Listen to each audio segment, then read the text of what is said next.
NG5 న్యూస్కు స్వాగతం.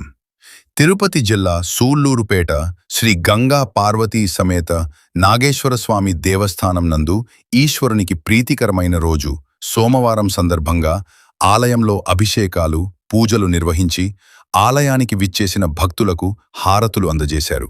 ఈ సందర్భంగా ఆలయ ప్రధాన అర్చకులు సునీల్ శర్మ మరియు ఆలయ చైర్మన్ తాటిపర్తి ఆదినారాయణ రెడ్డి మాట్లాడుతూ, మన దేవాలయం మన శుభ్రత మరియు మన బాధ్యత అనే నినాదంతో పర్యావరణాన్ని రక్షించడం అందరూ బాధ్యతగా భావించాలని, ఆలయానికి విచ్చేసే భక్తులు స్వామివారి అభిషేకానికి స్వచ్ఛమైన ఆవుపాలు తీసుకురావాలని, కర్పూరం ఆలయంలో వెలిగించరాదని, అదేవిధంగా ఆలయానికి విచ్చేసే భక్తులు పండ్లు, పువ్వులు ప్లాస్టిక్ కవర్లలో తీసుకురావద్దని, గుడ్డ సంచిలో గాని లేదా బుట్టలలో గాని తీసుకురావాలని మనవి చేశారు. ప్లాస్టిక్ కవర్లలో పూజా సామాగ్రి తెచ్చిన వారికి గుడ్డ సంచులు అందజేసి ప్లాస్టిక్ నిషేధించాలని కోరారు. పర్యావరణాన్ని రక్షించవలసిన బాధ్యత ఒక్కరిది కాదు, అందరిది అని భావించాలని ప్రత్యేకంగా వేడుకున్నారు.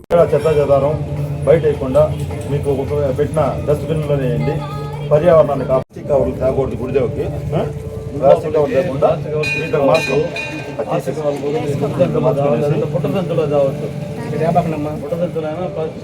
కర్పూరం వెలిగించండి. కర్పూరం బయట వెలిగించుకోండి. కర్పూరం అక్కడ పెట్టేసి బయట వెలిగించుకోండి. కర్పూరానికి బదులు నూనె దీపాలు, నీరు దీపాలు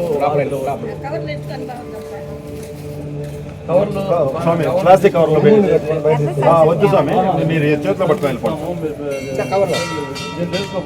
ఈ కవర్లు వేసుకోండి. ఈసారి నుంచి మీ ఇంట్లో కూడా కవర్లు వాడదు.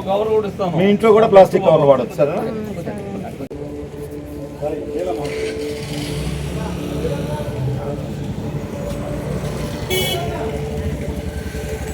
నమః. శాంతం పద్మాసనస్థం శశిధరమకుటం పంచవక్త్రం త్రినేత్రం శూలం వజ్రం చ కట్రం పరశుమభయదక్షభాగేర్వహంతం నాగం పాశంచ గంటాం ప్రళయహుతవహం సాంకుశం వామభాగే నానాలంకారయుక్తాం స్ఫటికమణిభం పార్వతీశం నమామి. ఈ యొక్క పార్వతీ పరమేశ్వరుల యొక్క సన్నిధానం మన సూళ్లూరుపేటలో తెలిసి ఉన్నటువంటి శ్రీ గంగా పార్వతీదేవి సమేత నాగేశ్వర స్వామివారి దేవస్థానం నందున నిత్యము జరిగేటువంటి కైంకర్యాలు చాలా విశేషంగా మన చైర్మన్ గారు అయినటువంటి తాటిపర్తి ఆదినారాయణ రెడ్డి గారి ఆధ్వర్యంలో నిత్య నైమిత్తిక కర్మానుష్ఠానాలన్నీ కూడా చక్కగా రోజు స్వామికి జరిగే కైంకర్యాలు ప్రశాంతంగా సకాలంలో సలక్షణంగా సశాస్త్రీయంగా జరుగుతూ ఉండేటువంటి ప్రక్రియలో ఈ యొక్క ప్రకృతి పురుషులు వాస్తవంగా పార్వతీ పరమేశ్వరులు అంటే మనం ఎక్కడ చూడాలి అంటే ప్రకృతిలోనే చూడాలి. ఈ ప్రకృతిని మనం ఎప్పుడైతే మనం కాపాడుతామో, ప్రకృతిని మనం ఎప్పుడైతే గౌరవిస్తామో ప్రకృతి మనల్ని గౌరవిస్తుంది, మనల్ని కాపాడుతుంది అనే విషయం అందరికీ తెలిసిందే. కానీ ఆచరణలోకి వచ్చేటప్పటికి మనం అందరం కూడా కొంతవరకు మాత్రమే చేస్తున్నాం, పూర్తిగానే కాదు. కానీ ఆ ప్రక్రియలో భాగంగా మన చైర్మన్ గారు మన దేవాలయానికి చైర్మన్ పదవి స్వీకరణ అయినప్పటి నుంచి కూడా ఈ రోజు వరకు మరియు ఈ రోజు నుంచి కూడా ఇంకా ఏ రోజుకి ఆ రోజు ఎక్కువగానే ప్రకృతి మరియు పర్యావరణం ఈ ప్రక్రియలో భాగంగా మన దేవాలయంలో మొట్టమొదటిది ప్లాస్టిక్ నిషేధన జరుగుతూ ఉంది కూడా మన గుళ్ళో. కాబట్టి మరియు కర్పూరము గాలి, వాస్తవంగా కర్పూరం అంటే పాత రోజుల్లో పచ్చ కర్పూరం వెలిగించి ఆ సువాసన భరితం, సువాసన వల్ల చెడు గాలి లోపలికి రాకుండా మంచిది మాత్రమే ఉండే దానికోసం వెలిగించేవాళ్ళు. కానీ ఈ రోజుల్లో ఉండే కర్పూరం గురించి అందరికీ తెలిసిన దాని గురించి విమర్శించాల్సిన అవసరం లేదు.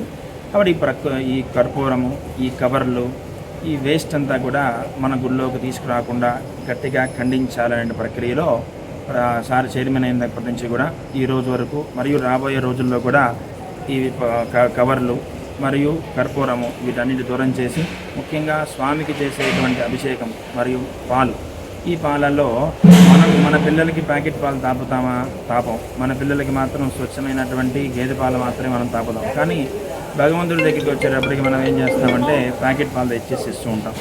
కాబట్టి దయచేసి అందరం ఈ మీడియా మిత్రుల ద్వారా మనం గ్రామానికి మరియు భక్తులందరికీ చేయటమేమన్నదిగా, ముఖ్యంగా అభిషేకానికి తీసుకొచ్చేటువంటి పాలలో స్వచ్ఛమైనటువంటి ఆవు పాలు మాత్రమే తీసుకురావాల్సిందిగా మనకి, అది కూడా కుదిరినంత వరకు కూడా కవర్లలో కాకుండా ఏదన్నా ప్లాస్టిక్ స్టీల్ టిఫిన్లలో కానీ ఇత్తడి రాగి పాత్రలలో ఇంకా మంచిది.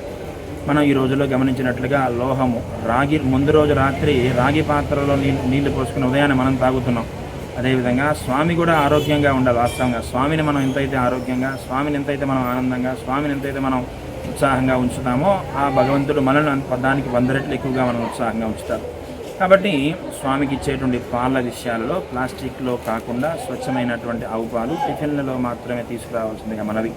అంతేకాకుండా గుళ్ళోకి వచ్చేటువంటి ప్రతి భక్తులు కూడా ప్లాస్టిక్ కవర్లలో ఏ వస్తువులు తీసుకురాకుండా గుడ్డ సంచి కానీ లేదంటే బుట్టలు కానీ తీసుకొని వాటిల్లో మాత్రమే తీసుకురావాల్సిందిగా మనవి.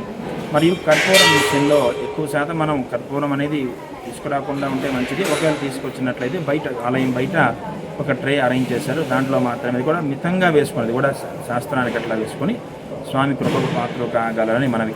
ఇవన్నీ కూడా మన ఒక్కరి కోసం చేసేవి కాదు, ప్రకృతిని దృష్టిలో పెట్టుకొని మనం ఈరోజు ఏ విధంగా అయితే ఆచరిస్తామో మనల్ని చూసి మన తర్వాత వాళ్ళు కూడా ఆచరిస్తారు. కాబట్టి మనం అందరం కూడా ఈ రోజు నుంచి ఈ ప్లాస్టిక్ నిషేధాన్ని ఖండించి ప్లాస్టిక్ నిషేధాన్ని స్వీకరించి ఆ ప్లాస్టిక్ లోపలికి తీసుకురాకుండా, ఆ ప్లాస్టిక్ని స్వామి దగ్గరికి తీసుకురాకుండా ఉంచవలసిందిగా ఈ మీడియా మిత్రుల ద్వారా మరియు మన యొక్క ఆలయ చైర్మన్ గారైన తాడేపల్లి నమశివాయ. ఈరోజు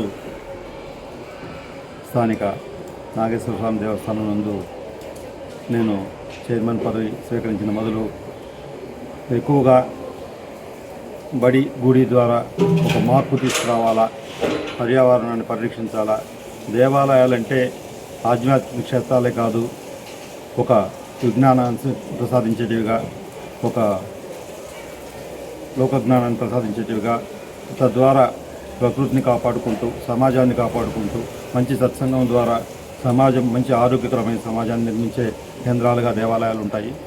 అదేవిధంగా మనం దేవాలయానికి ఆధ్యాత్మిక రూపంలో వస్తున్నాము, దాన్ని కాపాడుకోవాలని చెప్పంటే ప్రకృతిని రక్షించే విధంగా ప్రకృతిని కూడా మనం దైవంగా స్వీకరిస్తాం. కాబట్టి ప్రకృతిని పర్యావరణాన్ని కాపాడుకునే భాగంలో దేవాలయానికి తీసుకొచ్చే పూజా సామాగ్రి, కొబ్బరికాయలు, పూలు, సాంబ్రాణి పుల్లలు, కర్పూరం, మిగతా పాలు ప్యాకెట్లు ఇవన్నీ కూడా ప్లాస్టిక్ లేకుండా గుడ్డ సంచుల్లో కానీ మిగతా ఏదైనా బుట్టల్లో కానీ తీసుకొచ్చి భక్తులందరూ సహకరించవలసిందిగా కోరుతున్నాను. అదేవిధంగా మనం చూస్తూ ఉంటాం, మా దేవాలయంలో అన్నదానం ఈ జరిగినప్పుడు కూడా పేపర్ ప్లేట్లు కూడా లేకుండా ఫైబర్ ప్లేట్ల మీద అరిటాకు వేసి చేస్తున్నాము. ఎందుకంటే మనం ప్లాస్టిక్ మీద ఒకటే కాదు, పర్యావరణాన్ని రక్షించాలంటే పేపర్ కూడా నిషేధించుకోగలిగితే చెట్లను కాపాడే వాళ్ళు అవుతాము. ఎన్నో చెట్లు నరిగితే కానీ పేపర్ రాదు. ఆ పేపర్ ప్లేట్లు కదా, ప్లాస్టిక్ లేదు కదా అనుకోకుండా ఏ విధంగా అయితే ప్లాస్టిక్ని నిషేధిస్తున్నామో, ఏ విధంగా అయితే మనం మిగతా యూజ్ చేస్తున్నామో, అదేవిధంగా పేపర్ గ్లాసులు, పేపర్ ప్లేట్లు కూడా లేకుండా పాతకాలంలో మనం ఏ విధంగా చేసుకుంటున్నాము, స్టీల్ గ్లాసులో నీళ్లు తాగడం, ఈ ఫైబర్ ప్లేట్లు ఇప్పుడు కుదరదు కాబట్టి ఫైబర్ ప్లేట్లు పెట్టుకొని దాని మీద అరిటాకులు పెట్టుకొని భోజనం స్వీకరించవలసిగా కోరుతున్నాము. అదేవిధంగా మనం గుడికి వచ్చేటప్పుడు మర్చిపోకుండా మీ పాకెట్లో కానీ మీ బుట్టల్లో కానీ ఒక గుడ్డ సంచి ఉండే విధంగా ప్రయత్నించి మనకు భక్తులందరూ సహకరించాలి. గుడి ద్వారా బడి ద్వారా మార్పు రావాలనే ఉద్దేశంతోనే ఇట్లా చిన్నపిల్లలకి ఇట్లా భక్తులకి ఈ విషయాలని విశదీకరించి చెప్పి తద్వారా పర్యావరణాన్ని కాపాడుకోవడానికి మనం అందరం ప్రయత్నిద్దాము. ఓం నమః శివాయ. ఆ పరమేశ్వరుని దయతో నేను నా ప్రయత్నం లోపం లేకుండా చేస్తాను. అందరూ సహకరించవలసిగా కోరుతున్నాను.